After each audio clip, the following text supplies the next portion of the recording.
Good morning students.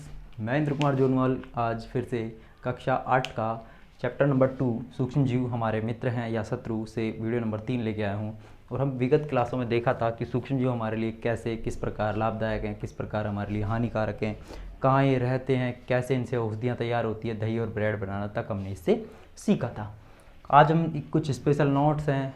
इसमें notes में क्या है कि यहाँ से एक नंबर के क्वेश्चन निकलते हैं। क्या देखो, सन 1929 में क्या है कि अलेक्जेंडर फ्लेमिंग नामक एक वैज्ञानिक था। उन्होंने हमारे शरीर की जीवाणु से रक्षा हो इसलिए उन्होंने क्या एक दवाई बनाई थी। उस दवाई का नाम था पेनिसिलिन। क्या नाम था?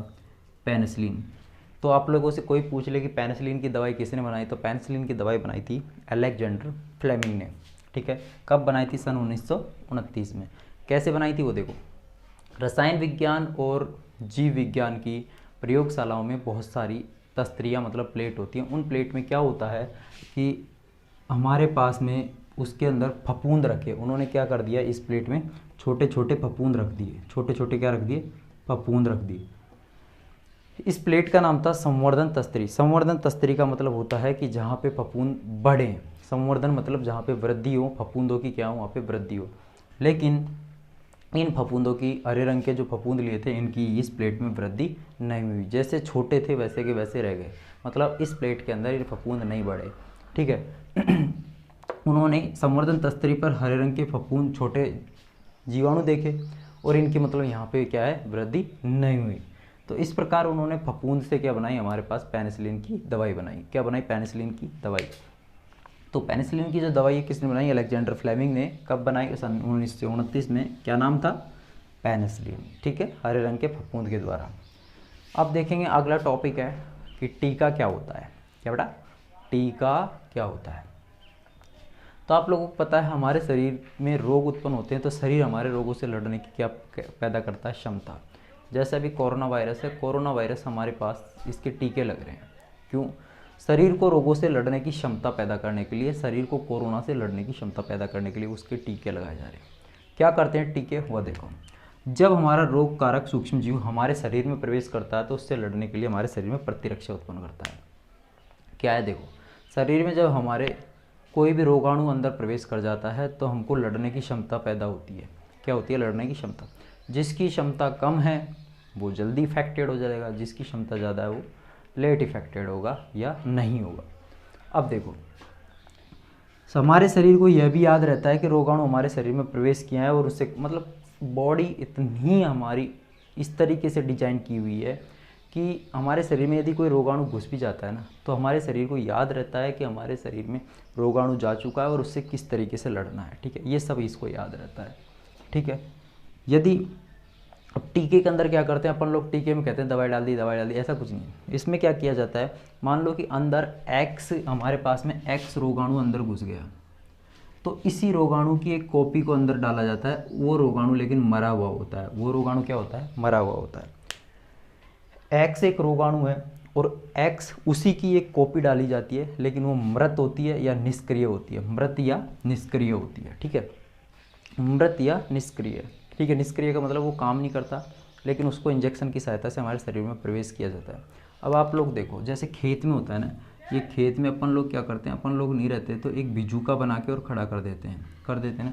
तो जब भी कोई जानवर आता है तो वो क्या करता है, वो सोचता है कि यार यहाँ पे तो कोई ना कोई खड़ा है, तो डर लगता है इसलिए वो चला जाता है। टीका भी एकदम ऐसे कैसे काम करता है।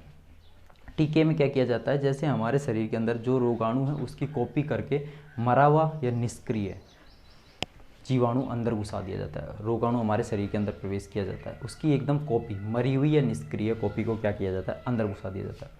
तो सामने जो रोगाणु अंदर पड़ा रहता है उसको लगता है कि मेरे सामने टक्कर लेने वाला कोई आ गया, तो वो रोगाणु उसकी टक्कर के सामने, मतलब वो रोगाणु उससे क्या होता है, इफेक्टेड हो जाता है, उससे क्या हो, निष्क्रिय हो जाता है। वो भी क्या हो जाता है, निष्क्रिय हो जाता है। वो भी काम करना क्या कर देता है, बंद कर देता है।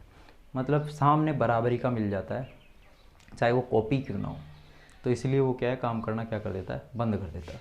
तो टीके में यही है कि यदि हमारे शरीर में सूक्ष्म जीवों को शरीर में प्रवेश कराया जाए, कैसे होने चाहिए, मरे हुए, तो शरीर उनसे लड़ने की क्षमता पैदा करता है।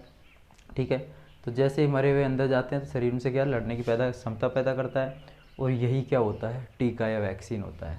मैंने कहा ना कि उसके जैसा एक कॉपी करके अंदर डाल दिया जाता है, जिससे क्या वो लड़ने की क्षमता पैदा कर लेता है। जैसे टीबी का टीका, चेचक का टीका, पोलियो का टीका।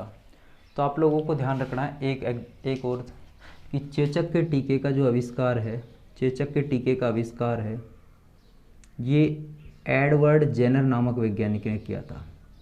किसने किया था? एडवर्ड जेनर नामक वैज्ञानिक ने किया था सन 1798 में। सन 1798 में एडवर्ड जेनर नामक वैज्ञानिक ने क्या किया था? टीके का आविष्कार किया था चेचक का। ठीक है, तो आप लोग इसको उतारो, फिर इसके बाद में हम आगे चलेंगे।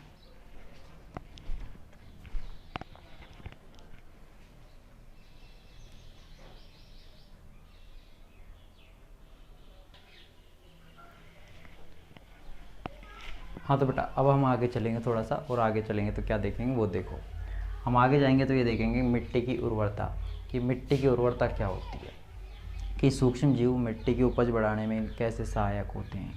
तो देखो, कुछ जीवाणु या नीले हरे शैवाल ये क्या करते हैं कि वायुमंडल की जो नाइट्रोजन है उसको स्थिर करते हैं। वायुमंडल में नाइट्रोजन का परसेंटेज होता है 78%। कितना परसेंट होता है? 78% नाइट्रोजन होता है। ठीक है, हमारे पास नाइट्रोजन का परसेंटेज कितना है? 78%। तो ये नीले हरे शैवाल या जीवाणु क्या करते हैं? नाइट्रोजन को इकट्ठी करते हैं, इकट्ठी करके और नाइट्रोजन को जड़ों के द्वारा पेड़ तक पहुंचा देते हैं। तो सिंपल सी बात है, नाइट्रोजन है कहाँ? भूगर्भ में है। ठीक है, तो हमारे पास ये वायुमंडलीय जीवाणु या नीले हरे शैवाल नाइट्रोजन को स्थिर करते हैं। नाइट्रोजन स्थिरीकरण से क्या होता है? मृदा में नाइट्रोजन और मिट्टी में उर्वरता मतलब उपज की क्षमता क्या होती है? बढ़ती है।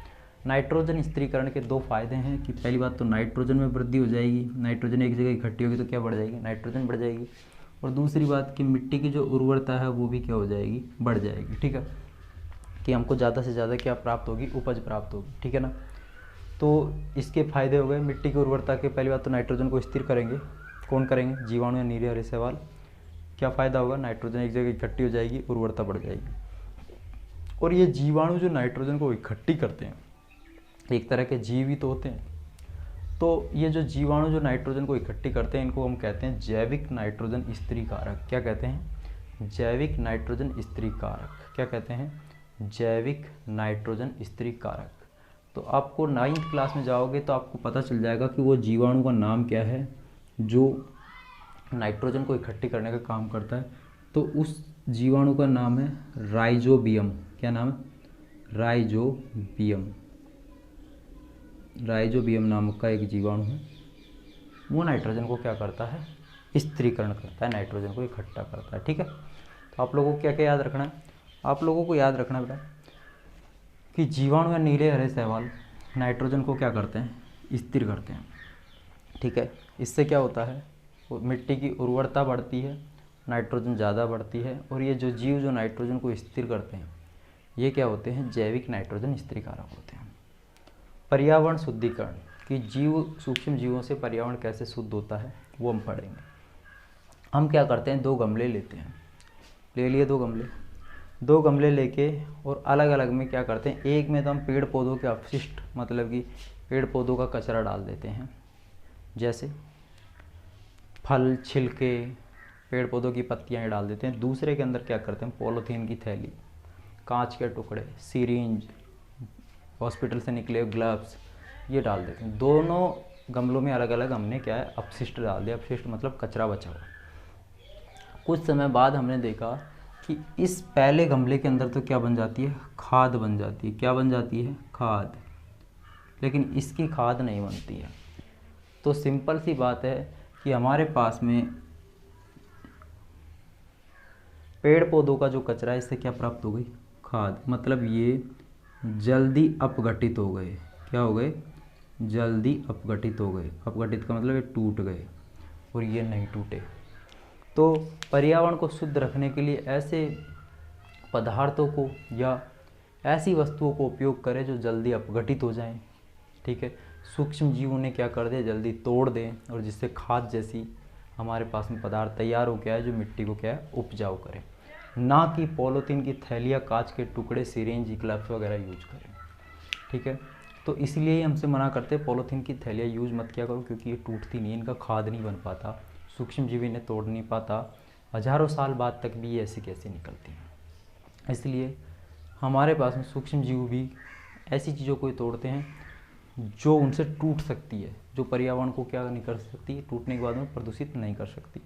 तो ये हमारे पास में पर्यावरण को शुद्धिकरण का है कि ऐसे वस्तुएं उपयोग करो जो हमारे पर्यावरण को शुद्ध रखे, जल्दी से अपघटित हो जाएं और उनका खाद तैयार हो जाए। इसको उतारो, आगे बढ़ाएंगे।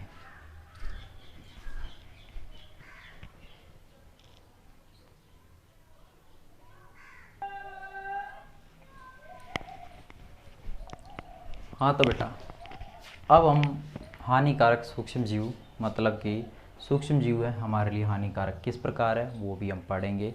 लेकिन इससे पहले आप लोगों को मैं बता दूं कि जब भी कोई वीडियो आती है तो उसके लिए मेरे चैनल पे बेल आइकन प्रेस करो।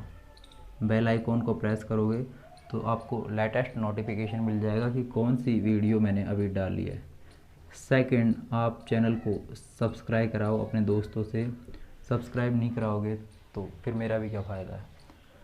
थर्ड ऑफ वन, वीडियो को लाइक कीजिए और फ्रेंड्स के साथ में शेयर कीजिए। ठीक है, फ्रेंड्स के साथ में शेयर कीजिए। हमारे जो इंस्टाग्राम आईडी है ये है IK0207, ये मेरी इंस्टाग्राम आईडी है। ठीक बेटा, और आप लोग जब भी कोई आपको प्रॉब्लम आती है तो ये मेरे नंबर हैं, इस नंबर पे आप कॉल या मैसेज कर सकते हो। ये आपको मेरा डिटेल है पूरा, इस पे कीजिए, बेल आइकॉन को प्रेस कीजिए, सब्सक्राइब कीजिए चैनल को, लाइक कीजिए वीडियोज़ को और शेयर कीजिए अपने फ्रेंड्स के साथ में। चैनल आपको मिलेगा मेरे नाम से, इंद्र कुमार जोनवाल। इंद्र कुमार जोनवाल के नाम से मेरा चैनल आपको मिल जाएगा। ठीक बेटा, यूट्यूब पे अपन एक्टिव हैं, ये सब चीज़ें आप ध्यान रखो। मैंने एक बालिका शिक्षा ग्रुप के बारे में बताया था लेकिन उस पर किसी ने अमल नहीं किया, मैंने आपको बताना छोड़ दिया। कोई फ़ायदा नहीं है क्योंकि आप अपने भले के लिए सोचते हो, किसी दूसरे के भले के लिए कभी नहीं सोचते। कोई बात नहीं, उससे मेरे को कोई फ़र्क नहीं पड़ता। आप इधर देखो, हानिकारक सूक्ष्म जीव। सूक्ष्म जीव हमारे लिए बहुत अलग अलग प्रकार से क्या होते हैं, हानिकारक होते हैं। बहुत इफ़ेक्ट करते हैं हमारी बॉडी को अलग अलग तरीके से। छोटे छोटे जीव होते हैं, ये भी हमारी बॉडी को बहुत ज़्यादा प्रभावित करते हैं। ये क्या करते हैं, मनुष्य, जंतुओं, पौधों सभी में रोग उत्पन्न कर सकते हैं। ये मानव की बॉडी में भी कर सकते हैं, ये जंतुओं में भी कर सकते हैं, ये पौधों में भी क्या कर सकते हैं, रोग उत्पन्न कर सकते हैं। तो आपसे कोई पूछ सकता है कि सूक्ष्म जीव किन किन में रोग उत्पन्न करते हैं, तो सूक्ष्म जीव करते हैं पौधों में, मनुष्यों में और जंतुओं में। अब ये जो सूक्ष्म जीव रोग उत्पन्न करते हैं इन्हें हम कहते हैं रोगाणु। क्या कहते हैं, रोगाणु या रोगजनक। रोगजनक का मतलब रोग मानी आपको पता ही है, और जनक का मतलब जो पैदा करता है, जो रोग को पैदा करता है उसे हम कहते हैं रोगजनक। क्या कहते हैं, रोगजनक। ठीक है, तो रोग उत्पन्न करने वाले सूक्ष्म जीवों को हम कहते हैं रोगाणु। क्या कहते हैं बेटा, रोगाणु कहते हैं। क्या कहते हैं बेटा, रोगाणु कहते हैं। रोग उत्पन्न करने वाले सूक्ष्म जीवों को हम रोगाणु कहते हैं। ठीक है, अब ये क्या करते हैं, ये इतने खतरनाक होते हैं सूक्ष्म जीव, ये हमारे लिए फ़ायदे के साथ में हानिकारक भी। ये क्या करते हैं, भोजन, कपड़े और चमड़े, भोजन पे भी, कपड़ों पे भी और चमड़े पे भी। आप लोगों को पता है भोजन पे तो सूक्ष्म जीव होते हैं, जैसे अपन दही या दही पे लैक्टोबैसिलस है। लेकिन कई बार ये हानिकारक होते हैं, कई बार हमारे फायदेमंद होते हैं। भोजन पे जो सूक्ष्म जीव लग जाते हैं हमारे लिए, जो हमारे लिए हानिकारक होते हैं, उनको रोग ग्रसित कर देते हैं। चमड़ा आपने देखा होगा, मरे हुए जानवर की खाल, उसके ऊपर लग जाते सूक्ष्म जीव, कितनी तेज़ बदबू आती है, संदूषित मतलब बदबू फैलती है। ठीक है, कपड़े पे भी ये लग जाते हैं, तो कपड़े पे भी आप लोगों को पता है, अपन लोग चर्म रोग होता है, चर्म रोग मतलब चमड़ी से संबंधित रोग होता है, जीवाणु विषाणुओं के कारण फैलता है वो। अब वो लग जाता है तो उसके बाद भी हमको क्या होती है, प्रॉब्लम होती है, चर्म रोग एक से दूसरे में फैल जाता है। फैलता है कि नहीं फैलता। तो ये हमारे पास में सूक्ष्म जीव हानिकारक किस प्रकार है, बहुत सारे तरीके से हानिकारक है। ये क्या करते हैं, मनुष्य, जंतु और पौधों में रोग फैला सकते हैं। जो रोग फैलाते हैं उन्हें हम रोगजनक कहते हैं। और ये भोजन, कपड़े एवं क्या, चमड़े की वस्तुओं को संदूषित करते हैं, मतलब बदबू फैला देते हैं, उनको खराब कर देते हैं। मनुष्यों में रोग कैसे फैलाते हैं, खुद देखो, मनुष्यों में हम श्वास के द्वारा, सूक्ष्म जीव बहुत छोटे होते हैं, नंगी आंखों से या इन्हें खुली आंखों से बिना यंत्र की सहायता से हम नहीं देख सकते। तो मतलब सिंपल सी बात एक ही निकल के आती है कि जब ये खुली आंखों से नहीं देख पाते, बिना यंत्र की सहायता से नहीं देख पाते, तो सिंपल सी बात, हम सांस लेंगे तो सांस के साथ में अंदर चले जाते हैं, भोजन खाएंगे भोजन के साथ में मुंह खुलता है अंदर चले जाएंगे, पानी पिएंगे पानी के साथ भी क्या है अंदर चले जाएंगे, इसीलिए पानी को उबाल के पीने के लिए बोलते हैं। तो बेटा सिंपल सी और सटीक एक ही पॉइंट आउट होता है यहाँ पे कि श्वास, पेयजल, भोजन, इन तीनों के द्वारा मनुष्य के शरीर में सूक्ष्म जीव पहुँच जाते हैं तो हमें रोग ग्रसित कर देते हैं। और भी देखो, जैसे मान लो कि मैं संक्रमित हूँ, मैं रोग से संक्रमित हूँ, तो मेरे से मैं खांसूंगा, छींकूंगा, खाऊंगा, पीऊंगा, तो मेरे से दूसरे व्यक्ति में फैल सकता है। तो मनुष्य में जो रोग फैलते हैं ये दो तरीके से फैलते हैं।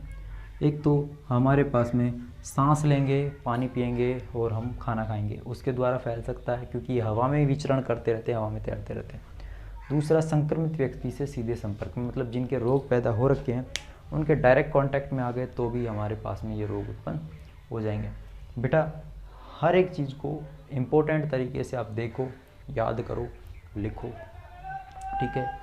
जितना पढ़ा दिया जाता है उसको बिल्कुल पेटेंट रखो। कभी भी आपके घर पे कोई विजिट हो सकता है, और जब विजिट होगा तो उसमें क्या है, कॉपी चेक होगी। मैं साफ बोल रहा हूँ, आपको स्कूल की तरफ से मीटिंग्स में डिसाइड हो चुका है कि आपके घर पे विजिट किया जाएगा। अगले 7, 8, 9, 10 दिन में आपके घर पे पहुंच जाएंगे कोई ना कोई टीचर, वहाँ पे सारा रिकॉर्ड जाएगा। अब आप कहोगे सर साइंस का उनको क्या पता, बेटा सारी फाइल बन के जाएगी, इतना पढ़ा दिया, इतना भेज दिया। इसलिए आप लोग थोड़ा सा ध्यान दो, काम करो और याद भी करो। और मेरा मौका लगा और मैं घर पे पहुंचा तो मैं आपको क्लियर बोल रहा हूँ कि मैं जो क्वेश्चन देता हूँ पूछूंगा और पूछूंगा, ठीक है। तो अब हम आगे देखेंगे, उससे पहले इसको एक बार रिपीट कर लो कि हानिकारक सूक्ष्मजीव क्या होते हैं। हानिकारक सूक्ष्मजीव होते हैं हमारे पास में मनुष्य, पौधों और जंतु, तीनों को ये क्या करते हैं, संक्रसित करते हैं रोगों से, ठीक है। दूसरा कि जो सूक्ष्मजीव रोग फैलाते हैं उन्हें हम रोगाणु या रोगजनक कहते हैं। चमड़े की वस्तुएं, कपड़े की और भोजन, ये तीनों को क्या कर देते हैं, संदूषित करते हैं। मनुष्य में कैसे फैलते हैं, सांस लेंगे, पेयजल मतलब पानी पिएंगे और भोजन खाएंगे तो होगा, और संक्रमित व्यक्ति के सीधे संपर्क से। जो अगला टॉपिक है इसको हम नेक्स्ट वीडियो में पढ़ेंगे, तब तक इसको कंप्लीट कीजिए, ठीक है। और चैनल को सब्सक्राइब कीजिए, इंद्र कुमार जोनवाल के नाम से चैनल है। बेल आइकॉन को प्रेस कीजिए, वीडियोज़ को शेयर कीजिए, लाइक कीजिए, ठीक है। और लगातार पढ़िए। Be safe, be good, stay home, stay safe. Thank you.